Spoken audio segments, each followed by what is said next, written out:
지금으로부터 71년 전 1950년 6월 25일 새벽 4시 김일성 정권의 남침으로 3년간 계속된 6.25 전쟁은 엄청난 규모의 인적, 물적, 정신적 피해를 안겨주었습니다. 북한은 남한이 먼저 북한을 침공했다는 북침설을 이야기하지만은 터무니없는 적반하장의 억지 주장입니다. 6.25 전쟁으로 인한 인적 피해는 남한의 군인의 전사자 수가 14만 9,005명입니다. 실종자가 13만 2,256명, 부상자 수가 71만 783명입니다. 남한의 민간인 사망 숫자가 37만 3,599명, 실종자 수가 30만 3,212명, 부상자 수가 22만 9,625명입니다. 전쟁으로 인한 남한의 총 사망자의 숫자가 52만 2,604명, 그리고 실종자 수는 43만 5,468명입니다. 그리고 부상자의 수는 94만 명에 이릅니다. 북한과 유엔 참전군 희생자를 뺀 남한의 국민들 가운데 6.25 전쟁으로 사망을 했든지 실종했던 사람이 약 100만 명, 그 다음에 부상자의 숫자가 약 100만 명입니다. 그 당시 남한의 인구 숫자가 총 2천만 명 가까이 되었으니까 10명 중에 1명은 사망 또는 부상을 입었다. 그렇게 생각하시면 이해하기가 쉬우리라고 생각이 됩니다. 전쟁으로 피난민이 240만 명이 발생했으며 전쟁 미망인이 20만 명에 이르며 전쟁 고아가 10만 명에 이릅니다. 전쟁으로 인해 가정이 해체되고 또 가족 간의 생이별을 뼈아프게 겪어야만 했습니다. 밤마다 눈물로 지새우며 애간장을 태우는 아픔을 경험해야 했습니다. 또 6.25 전쟁으로 인한 물적 피해는 서울의 공업시설과 공공시설은 기존의 80% 이상이, 또 관공서의 75%가 주택의 절반 가까이가 파괴되었습니다. 남한 전체 재산 피해를 보면은 공업시설이 43%가 파괴되었으며 발전시설이 41%, 탄광시설이 50% 파괴됩니다. 그야말로 한반도는 6.25 전쟁으로 인하여 완전히 폐허가 되고 만 것입니다. 남한만 그런 것이 아니라 역시 북한도 마찬가지입니다. 전쟁이 발발한 지 1년째 못 되었을 때 미국에서 열린 메가더 청문회에서 미국 극동군 폭격사령관 오드넬 장군은 이렇게 증언을 했습니다. 한반도의 모든 것이 파괴되었다. 지상에 서 있는 것이라고는 이름 붙일 만한 것이 없다. 중공군이 참전하기 직전에는 우리는 출격할 필요가 없었다. 한국에는 더 이상 목표물이 없었기 때문이다. 전쟁이 일어난 지 1년 정도 지난 다음에 한 보고입니다. 그야말로 완전히 남북한이 잿더미가 폐허가 되고 말았다는 것이죠. 국가가 외형적으로 폐허가 되었을 뿐 아니라 정신적으로도 황폐해지고 말았습니다. 사실 전쟁으로 인한 그 인적 피해 또 물적 피해도 큽니다마는 이 정신적 피해는 더 큽니다. 온 국민이 전쟁 트라우마, 전쟁 후유증으로 엄청난 고통을 겪어야만 했습니다. 6.25 전쟁 후 대한민국은 마치 에스겔이 환상 가운데 본 그 마른 뼈 해골 골짜기와 같았다는 말입니다. 오늘 본문인 에스겔서 37장 1절 2절 말씀입니다. 여호와께서 권능으로 내게 임하시고 그의 영으로 나를 데리고 가서 골짜기 가운데 두셨는데 거기 뼈가 가득하더라. 나를 그 뼈 사방으로 지나가게 하시기로 본즉 그 골짜기 지면에 뼈가 심이 많고 아주 말랐더라. 에스겔이 본 환상이었습니다.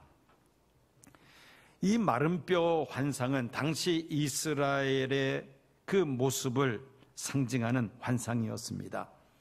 37장 11절을 보면은 이 환상에 대한 부연 설명이 있습니다. 또 내게 이르시되 인자야 이 뼈들은 이스라엘 온 족속이라 그들이 이르기를 우리의 뼈들이 말랐고 우리의 소망이 없어졌으니 우리는 다 멸절되었다 하느니라. 에스겔이 환상 가운데 본 그 마른 뼈 골짜기는 바로 그 당시 이스라엘의 상태였다는 것입니다. 바벨론의 3차례에 걸쳐서 침략을 받은 예루살렘, 주전 586년에 완전히 폐허가 되고 맙니다. 그리고 유다 왕국은 멸망해 버리고 말았습니다. 수많은 사람들이 전쟁에서 죽고 살아남은 사람들은 포로로 바벨론으로 붙잡혀 갔습니다. 에스겔도 역시 바벨론의 포로로 붙잡혀간 사람 중에 한 사람이었습니다. 이스라엘은 나라를 재건할 수 있는 기력을 완전히 상실한 그야말로 절망적인 상태였다는 것이죠. 한국도 에스겔 당시에 이스라엘과 같이 6.25 전쟁 이후에 나라를 재건할 수 없는 그런 상황이었습니다. 전쟁으로 인해 받은 인적 물적 피해와 사람들의 마음에 받은 그 상처들이 너무나 커서 다시 일어설 기력조차도 없는 그런 절망적인 상황이었다는 말입니다. 에스겔 골짜기의 마른 뼈 환상을 보여주신 하나님께서 에스겔에게 말씀하십니다. 4절에서 6절까지 말씀입니다. 또 내게 이르시되 너는 이 모든 뼈에게 대언하여 이르기를 너희 마른 뼈들아 여호와의 말씀을 들을지어다.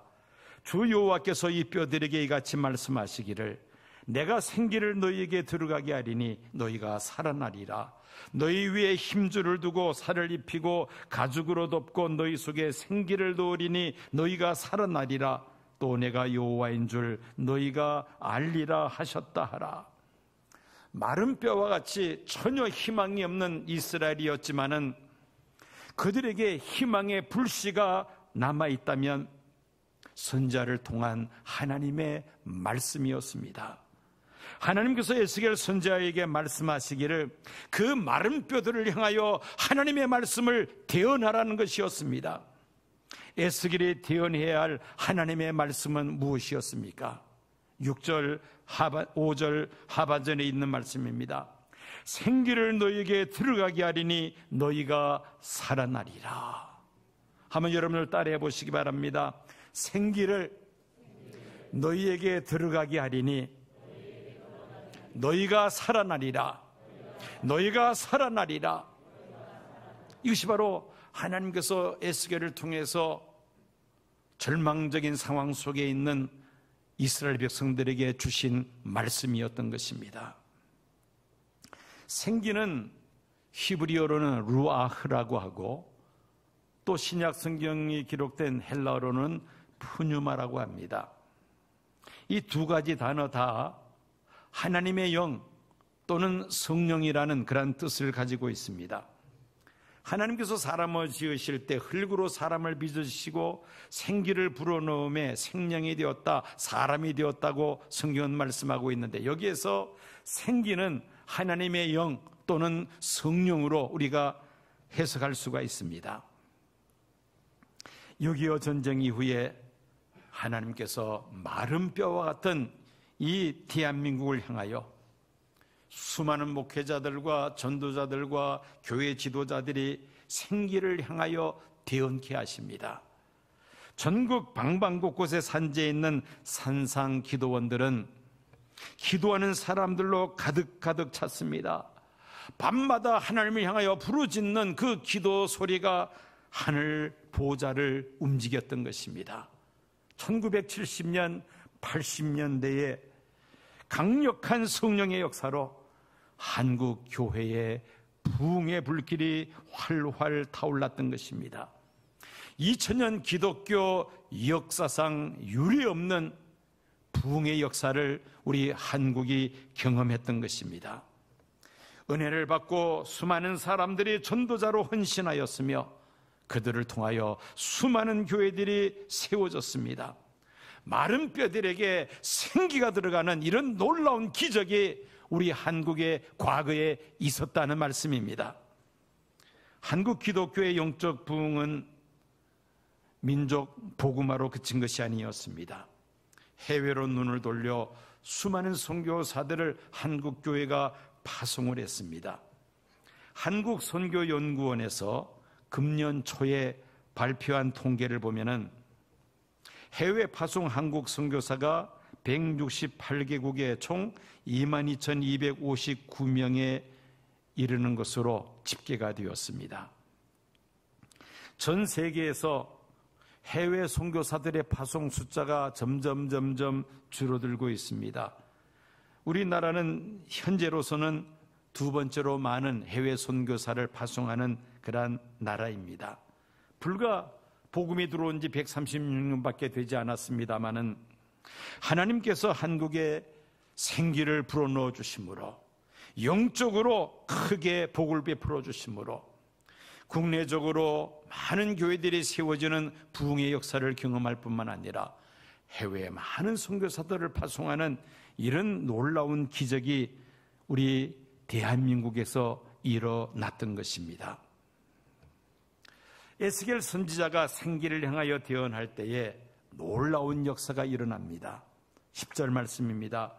이에 내가 그 명령대로 대언하였더니 생기가 그들에게 들어가매 그들이 곧 살아나서 일어나서는데 극히 큰 군대더라.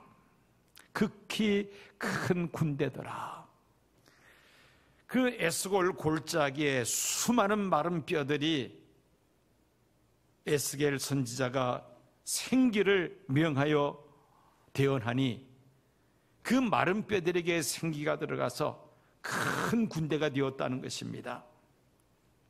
이 환상은 바벨론에 포로되었던 마른 뼈와 같은 이스라엘이 다시금 나라를 재건하게 된다는 그러한 환상이었습니다. 이스라엘은 이 환상대로 주전 536년에 메데 바사가 바벨론을 멸망시키고 바사, 즉 페르시아 제국의 고레스 왕이 바벨론에 붙잡혀온 이스라엘 포로들 다 예루살렘에 돌아가 성전을 재건하는 명령을 내림으로 그들이 포로된 지 70년 만에 다시 예루살렘에 돌아가 성전을 재건하며 나라를 다시 세우는 그런 놀라운 기적이 일어났던 것입니다. 6.25 전쟁으로 마른 뼈와 같은 백성들에게 생기가 들어가며 영적으로 정신적으로 살아날 뿐 아니라 경제적으로 크게 성장하여 한강의 기적을 일으키면서 경제 강국으로 대한민국은 이미 우뚝 섰습니다. 한국 교회 부흥과 정비례하여 한국 경제가 고도의 성장을 이루어 왔습니다.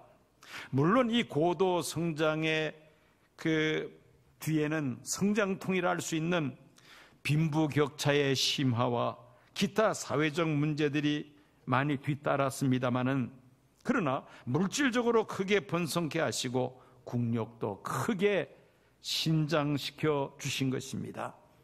한국은 지금 경제 대국으로 10대 경제 대국 안에 들어갑니다. 선박, 자동차, 핸드폰, 반도체, 그리고 TV, 세탁기 등의 각종 가전제품은 세계 최고의 기술을 가지고 있습니다. 건축, 토목, 핵발전을 위시한 각종 플랜트 기술들도 세계적입니다. 경제뿐 아니라 스포츠 분야에 있어서도 스포츠 강국의 자리에 서 있습니다. 하계올림픽과 동계올림픽 때 항상 우리 대한민국 선수단은 10위권 안에 들어가 있습니다. 월드컵 축구 10년 연속 본선에 진출이 확정이 되었죠. 군사력에 있어서도 상당한 기술과 군사력을 보유하고 있습니다. 군함, 잠수함, 또 전투기, 탱크, 자주포, 헬리콥터, 미사일, 개인화기 등을 자체 기술로 제작을 하며 지금은 수출까지 하고 있는 상황이죠. 또 K-팝을 위시한 한류 문화는 전 세계를 매료시키고 있습니다. 방탄소년단 세계 최고 정상의 자리를 지금 차지하고 있습니다. 세계 어디를 가더라도 한국 음식, 한국 말, 한국 문화에 대해서 다들 호감들을 가지고 있습니다. 사실 한국 사람들이 외모를 놓고 본다면은 사실 내세울 것이 별로 없습니다. 눈이 옆으로 쭉 찢어져서 눈이 또 작습니다. 코도 서양 사람들에 비해서 낮은 편이죠. 눈과 눈 사이에 이 간격이 멀어서 서양 사람들의 관점에서 볼 때는 다운 증후군 사람처럼 보일 수도 있습니다. 한국 사람들은 서양 사람이나 서남아시아 사람들에 비해서 체격이 왜소한 편이죠. 그리고 외모에 있어서도 솔직히 밀린다고 말할 수밖에 없습니다. 그럼에도 불구하고 한국에 대해서, 한국 사람에 대해서 세계가 호감을 갖고 있는 것은 그만큼 한국이 발전하고 성장했다는 단적 증거입니다. 그래서 해외에 나가면은 내가 한국인이, 한국 사람이라는 것이 자랑스럽게 느껴질 때가 한두 번이 아닙니다. 그리고 하나님 앞에 감사하게 됩니다. 인구 5,171만 명밖에 되지 않는 작은 나라이지만은 조금 전에 설명한 것처럼 경제, 스포츠, 또 문화, 과학, 국방, 또 우리 기독교 모든 측면에서 이미 강국의 자리에 올라서 있습니다. 71년 전만 하더라도 6.25 전쟁으로 인하여 완전히 폐허가 된 이 나라가 아닙니까? 그런데 이 땅에 생기가 불어옴으로 인하여, 성령의 바람이 불어옴으로 인하여 영적 부흥의 역사와 함께 경제와 모든 사회 재반에 놀라운 그러한 성장 부흥의 역사가 일어났던 것입니다. 하나님께서 대한민국을 하나님의 큰 군대로 세워주신 줄로 믿습니다. 하나님께서 한국을 큰 군대로 살리시는 이유가 무엇입니까? 에스겔 37장을 보면은 하나님께서 마른 뼈와 같은 이스라엘에게 생기를 불어넣어서 하나님의 큰 군대가 되게 하신 그 목적을 여러 군데에서 말씀하고 있습니다. 6절 하반절 보면은 너희가 살아나리라, 또 내가 여호와인 줄 너희가 알리라. 13절 하반절 너희는 내가 여호와인 줄을 알리라. 14절 하반절 나 여호와가 이 일을 말하고 이룬 줄을 너희가 알리라. 28절 하반절 내가 이스라엘을 거룩하게 하는 여호와인 줄 열국이 알리라. 이스라엘의 하나님 여호와가 참 신이라는 것을, 만왕의 왕이시라는 것을 온 세계 열방에 증거하게 하기 위하여 마른 뼈와 같은 이스라엘을 하나님께서 다시 살리시고 큰 군대로 세우신다는 말씀인 것입니다. 21세기 하나님이 살아계심을 지구촌 구석구석에 알게 하시는 가장 뚜렷한 증거 가운데 하나가 바로 이 한반도입니다. 남한과 북한을 비교해 보면은 하나님이 정말 살아계신다는 사실을 우리가 부인할 수가 없습니다. 신은 없다고 주장하며 빵 문제만 해결하면 모든 문제가 해결이 되고 지상 낙원을 세울 수 있다고 혼장남했던 공산주의, 북한은 이 공산주의를 추종할 뿐만 아니라 거기에 김일성의 주체 사상을 더 씌워서 인간을 신처럼 우상하여 섬기는 독특한 독재 체제를 만들었습니다. 북한의 공산주의 정권이 들어서면서 기독교가 탄압을 받기를 시작합니다. 공산주의 정권이 들어서면서 협조하지 않는 목회자들과 신실한 기독교인들을 투옥시키고 그리고 학살을 합니다. 교회들을 다 폐쇄시키고 말았습니다. 거기다 또 하나 더한 것이 권력의 3대 부자 세습이죠. 공산주의 국가에서 전례가 없는 독재 체제입니다. 3대 세습을 위한 핵무기를 개발을 강행함으로 전 세계 경제 제재를 받으면서 지금은 북한은 최빈국으로 전락하고야 말았습니다. 인류 역사 속에서 그 전례를 찾을 수 없는 최악의 독재 정권이라고 말할 수 있습니다. 6.25 전쟁이 발발한 지 71년이 지난 지금 남북한의 경제를 비교해 보면은 남한의 국민 총생산은 1919조 원으로 35조 원인 북한의 54배에 이릅니다. 1인당 국민소득도 남한이 3,744만 원인데 141만 원인 북한의 26.5배에 달합니다.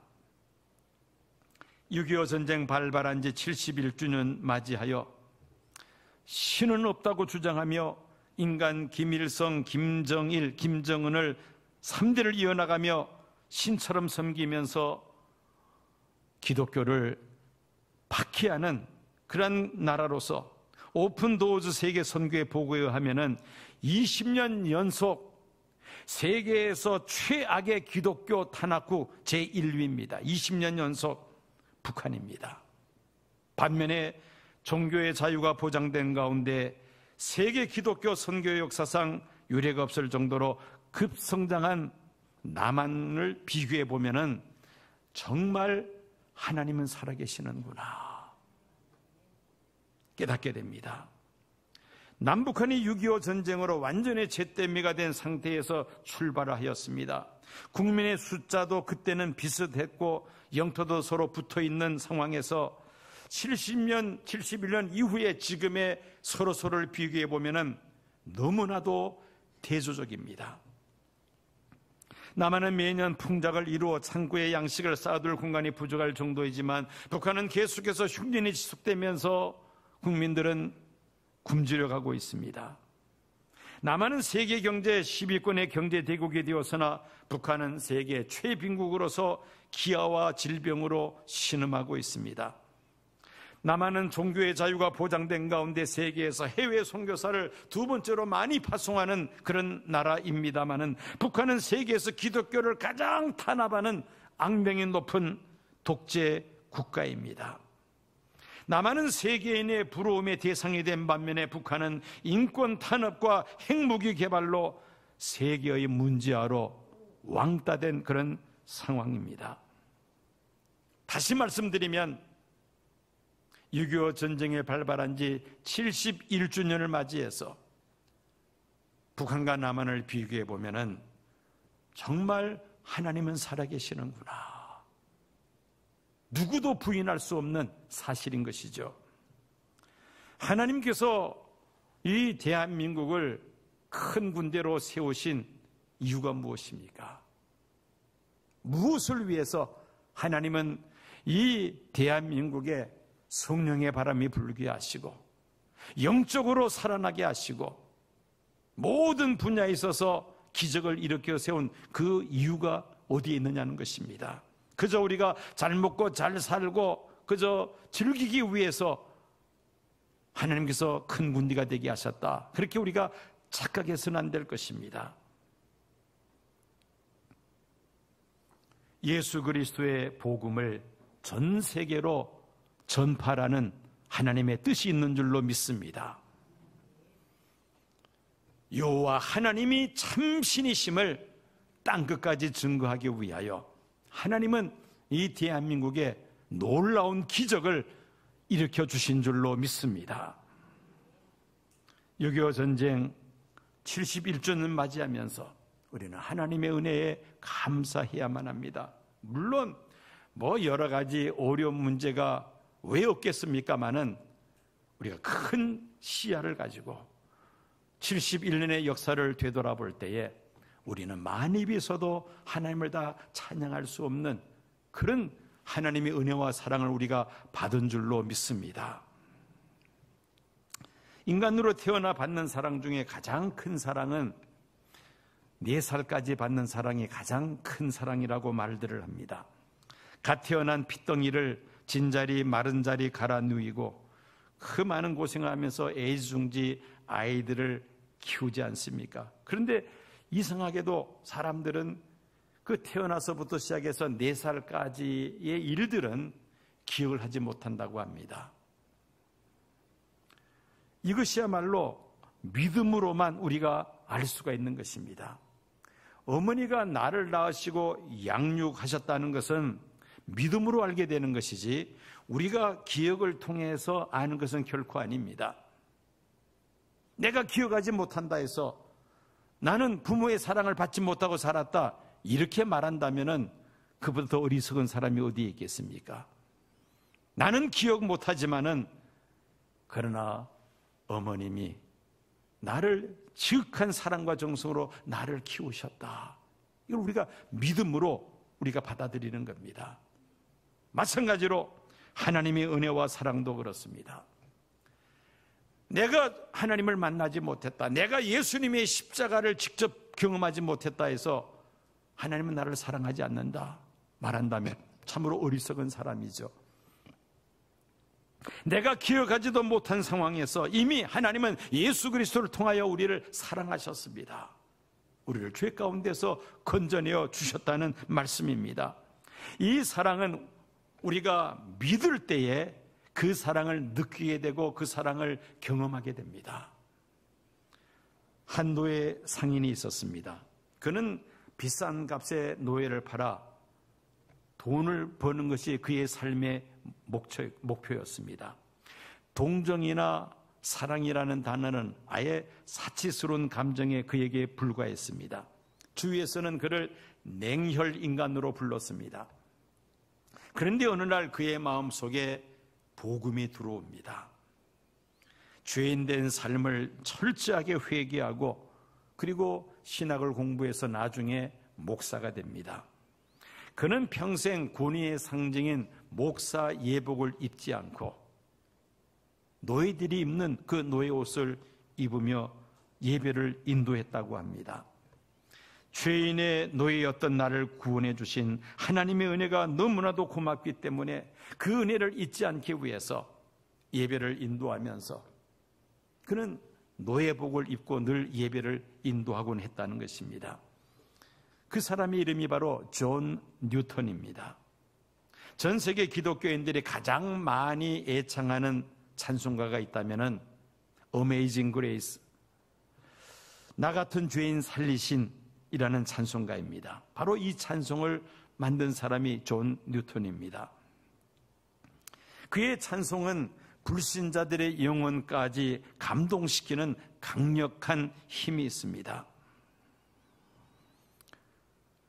자신의 죄인임을 철저하게 깨닫고 회개하고 완전히 새 사람으로 변화되어서는 하나님의 은혜와 사랑을 늘 증거하면서 살았다는 말씀입니다. 6.25 전쟁 71주년을 보내면서 우리는 다시 한번 우리나라에 베푸신 하나님의 그 은혜와 사랑을 다시 한번 우리가 감사해야 할 것입니다. 내가 생기를 너에게 들어가게 하리니 너희가 살아나리라. 이 말씀대로 대한민국은 살아났습니다. 무엇 때문에 하나님께서 우리에게 이런 은혜를 베풀어 주셨습니까? 6절 말씀입니다. 내가 여호와인 줄 너희가 알리라. 여호와 하나님만이 참신이심을 알게 하기 위하여 우리에게 은혜 베풀어 주셨다는 것입니다. 우리 안에 생기를 불어넣으시고 성령의 바람을 우리에게 불어넣어 주셔서 새 사람으로 거듭나게 하시고 그리고 여호와 하나님만이 참신이라는 것을 내 이웃에게 증거할 뿐 아니라 땅끝까지 증거하기 위하여 하나님은 우리를 살리셨고 우리로 하여금 하나님의 군대가 되게 하시는 줄로 믿습니다. 하나님께서 우리나라에 베푸신 이 은혜와 사랑을 감사하면서 우리가 71주년 6.25 기념일을 우리가 맞이하게 되었습니다. 하나님께서 이 나라, 이 백성에 베푸신 하나님의 은혜와 사랑, 나와 내 가정에 베푸신 하나님의 은혜와 사랑, 우리 교회에 베푸신 하나님의 은혜와 사랑을 진정 감사하면서 여호와 하나님만이 참신이라는 것을 우리가 증거하며 살아가는 저와 여러 성도님들이 되어야 할 줄로 믿습니다.